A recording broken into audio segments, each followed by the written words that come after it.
Jiocoin is a blockchain-based reward token introduced by Reliance Jio in early 2025, marking the company's entry into the blockchain and cryptocurrency space.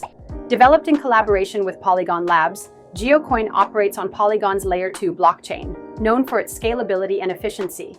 Users can earn Jiocoins by engaging with Jio's digital platforms, such as browsing the internet using the Jiosphere web browser. While specific use cases are yet to be officially detailed, it's anticipated that Jiocoins could be utilized for services like mobile recharges, utility bill payments, and other offerings within the Jio ecosystem. Unlike typical cryptocurrencies, Jiocoins are designed as reward tokens and are not intended for trading or conversion into cash.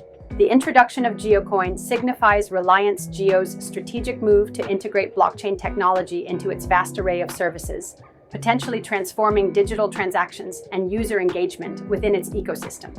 As the initiative progresses, further details regarding the functionality and applications of Jiocoin are expected to be unveiled, shedding light on its role in India's evolving digital landscape.